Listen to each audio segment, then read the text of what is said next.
ആനന്ദം അനുഭവിക്കുന്ന മുഹൂർത്തമാണ് എന്ന് തന്നെയാണ് ആദ്യം പറയാൻ സാധിക്കുക. കാരണം ദേശീയതയെ സ്നേഹിക്കുന്നവർക്ക്, ദേശീയ ബോധം ഉൾക്കൊണ്ട് പൊതുപ്രവർത്തനം നടത്തുന്നവർക്ക്, അവരോട് ചേർന്ന് നിൽക്കുന്ന പൊതുസമൂഹത്തിനാകെയും വിവരണാതീതമായ സന്തോഷമാണ് ഈ അവസരത്തിൽ തോന്നുന്നത്. കാരണം താങ്കൾ സൂചിപ്പിച്ചതുപോലെ 5 നൂറ്റാണ്ട് കാലം ക്ഷമയോടെ കാത്തിരുന്നൊരു മുഹൂർത്തമാണ് വന്നണയുന്നത്. 24 മണിക്കൂറിന് ശേഷം അയോധ്യയിൽ പ്രാണപ്രതിഷ്ഠ നടക്കുമ്പോൾ 500 വർഷക്കാലത്തെ ക്ഷമയോടെയുള്ള, സഹനത്തോടെയുള്ള കാത്തിരിപ്പ് എന്ന് പറയാം. എന്നാൽ പോരാട്ടത്തിൻ്റെ ചരിത്രവുമുണ്ട്. ഇതിൻ്റെയൊക്കെ ഫലമായി രാമക്ഷേത്രം എന്ന സ്വപ്നം, ഭാരതീയരുടെ സ്വപ്നം, ലോകമെമ്പാടുമുള്ള ഭാരതത്തെ സ്നേഹിക്കുന്നവരുടെ സ്വപ്നം സാക്ഷാത്കരിക്കപ്പെടുകയാണ്. അതിൻ്റെ സന്തോഷവും ആഹ്ലാദവും നാടെങ്ങും അനുഭവപ്പെടുകയാണ്. നോക്കൂ, ജനങ്ങളിൽ എന്തെന്നില്ലാത്ത ആവേശം പ്രകടമാണിപ്പോൾ. പ്രായഭേദമില്ലാതെ, ഭാഷാവ്യത്യാസമില്ലാതെ, ജാതി മത വർഗ വർണ്ണ ഭേദങ്ങളൊന്നുമില്ലാതെ എല്ലാ ആളുകളും രാമനിലേക്ക് വന്നണയുകയാണ്. രാമമന്ത്രമാണ് ഇന്ന് ഭാരതത്തിൻ്റെ അന്തരീക്ഷത്തിൽ മുഴങ്ങിക്കേൾക്കുന്നത്. ഇതിനൊക്കെയുള്ള കാരണം ഈ പറഞ്ഞതുപോലെ യഥാസമയത്ത് ദേശീയമായ ഉണർവ് നമ്മുടെ നാട്ടിൽ സൃഷ്ടിച്ചെടുക്കാൻ ഈ ഭാരതത്തിൽ പ്രവർത്തിച്ചു കൊണ്ടിരിക്കുന്ന ദേശീയ പ്രസ്ഥാനങ്ങൾ പരിശ്രമിച്ചു എന്നതുകൊണ്ടാണ്.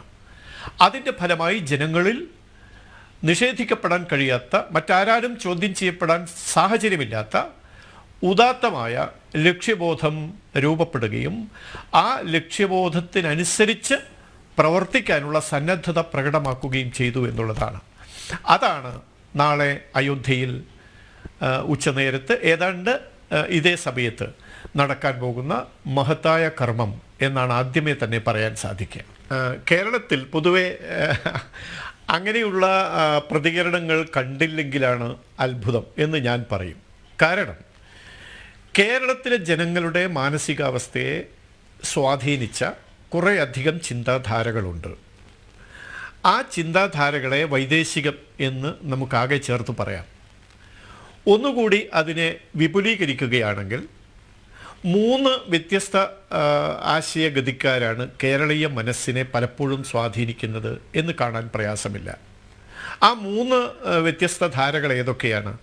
1 മാർക്സിയൻ ചിന്താധാര, 2 മൗദൂദിയൻ ചിന്താധാര, 3 നെഹ്റുവിയൻ ചിന്താധാര. ഇത് വ്യത്യസ്ത ധാരകളാണെങ്കിലും സമാനതകൾ ഏറെയുണ്ട്. ഈ 3 ചിന്താധാരകൾ വെച്ച് പുലർത്തുന്ന ആളുകളുടെയും പൊതുവായ ഒരു സ്വഭാവം എന്ന് പറയുന്നത് ഹൈന്ദവമായ, സനാതനമായ ഭാരതീയ സംസ്കൃതിയെ അപഹസിക്കുക, അവഹേളിക്കുക, അപമാനിക്കുക, അധിക്ഷേപിക്കുക, പറ്റുമെങ്കിൽ തകർക്കുക എന്നുള്ളതാണ്. എന്തുകൊണ്ടാണ് അങ്ങനെ സംഭവിക്കുന്നത്? ഈ പറയുന്ന 3 ചിന്താധാരകൾ വെച്ച് പുലർത്തുന്ന ആളുകളും, അത് നെഹ്റുവിൻ്റെ ആശയങ്ങൾ വെച്ച് പുലർത്തുന്നവർ നമുക്കറിയാമല്ലോ. ഇപ്പോൾ അയോധ്യയിലെ രാമജന്മഭൂമിയുമായി ബന്ധപ്പെട്ട് നടക്കുന്ന ചർച്ചകളിലൊക്കെ പറയുന്നൊരു കാര്യമുണ്ട്. നെഹ്റു വലിയ മതേതരവാദിയാണ്, നെഹ്റു വിശ്വമാനവനാണ്.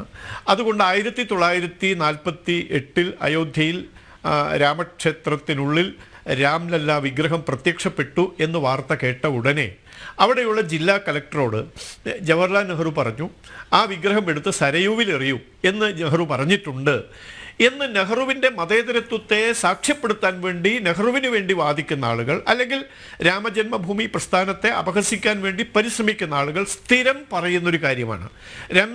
രാംലല്ല വിഗ്രഹം അതെടുത്ത് സരയൂവിലേക്ക് എറിയൂ എന്ന് നെഹ്റു പറഞ്ഞു എന്നുള്ളത്. നെഹ്റുവിന് അതേ പറയാൻ സാധിക്കൂ.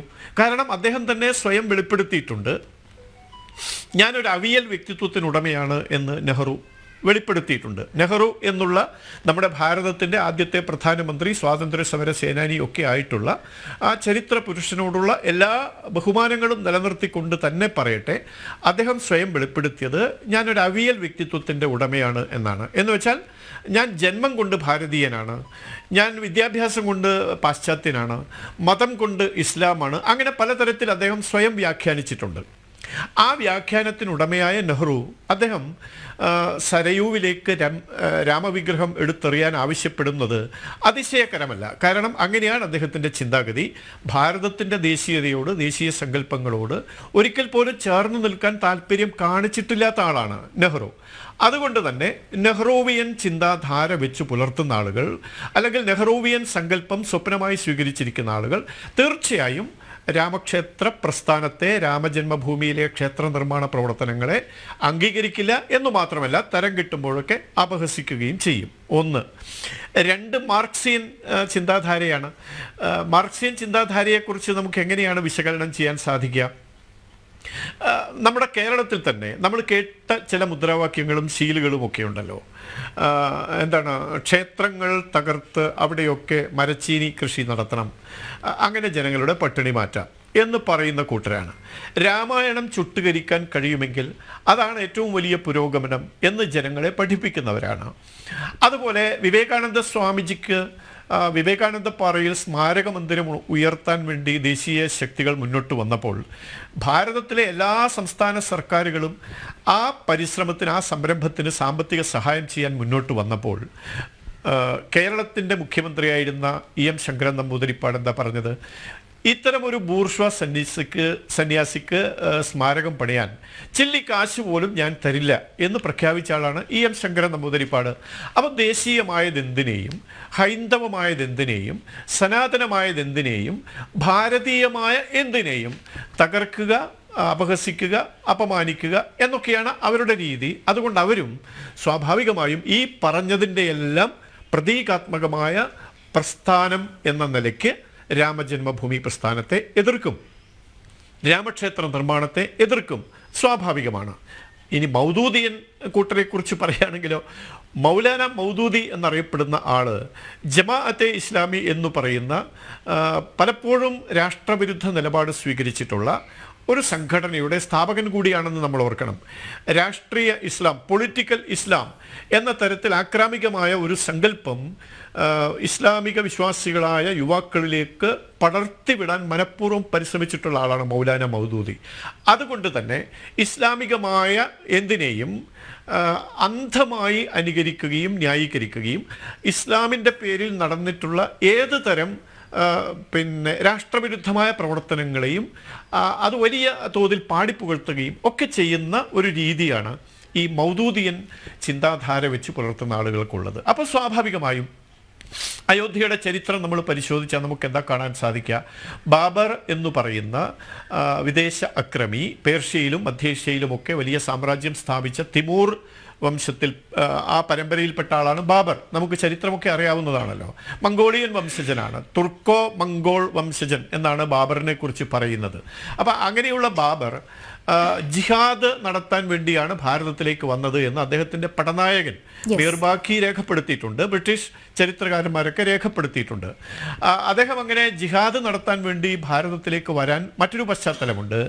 ആ പ്രദേശത്ത്, അതായത് ഈ പറയുന്ന പേർഷ്യ, മധ്യേഷ്യ പ്രദേശങ്ങളിലൊക്കെ ഉണ്ടായിരുന്ന ഉസ്ബെക്കുകളുമായി യുദ്ധം നടത്തി. ആ യുദ്ധത്തിൽ ബാബർ പരാജയപ്പെടുകയാണ്. ആ പരാജയത്തിലുള്ള ക്രോധം നമുക്കറിയാമല്ലോ, കാമം ക്രോധത്തെ ജനിപ്പിക്കുന്നു എന്ന് പറയാറുണ്ട്. അപ്പോൾ ഒരുപക്ഷെ ഉസ്ബെക്കുകളുമായി നടത്തിയ യുദ്ധത്തിൽ ബാബറുടെ കാമം നിഷേധിക്കപ്പെടുകയും അല്ലെങ്കിൽ ആഗ്രഹങ്ങൾ നിഷേധിക്കപ്പെടുകയും അതിലൂടെ ക്രോധമുണ്ടാവുകയും ചെയ്യുന്നു. ആ ക്രോധത്തോടെയാണ് ബാബർ 1526 ഭാരതത്തിലേക്ക് വരുന്നത്. അദ്ദേഹം ഭാരതത്തിലേക്ക് വരുമ്പോൾ തന്നെ എന്താ സംഭവിച്ചത്? അദ്ദേഹം വെറുതെ ഭാരതത്തിലേക്ക് വന്ന് ഇവിടെയുള്ള ഭാരതീയരായ ആളുകളോടൊക്കെ സൗഹൃദം സ്ഥാപിക്കുകയല്ല ചെയ്തത്. അന്ന് ഡൽഹി കേന്ദ്രീകരിച്ചുണ്ടായിരുന്ന സൽത്തനത്ത് അല്ലെങ്കിൽ സുൽത്താനേറ്റ് അല്ലെങ്കിൽ സുൽത്തനത്ത്, ആ ഭരണകൂട സംവിധാനം അത് അന്ന് നയിച്ചിരുന്നത്, ഡൽഹി ഭരിച്ചിരുന്നത് ഇബ്രാഹിം ലോധി എന്ന് പറയുന്ന ഇസ്ലാമിക വിശ്വാസി തന്നെയായിരുന്നു.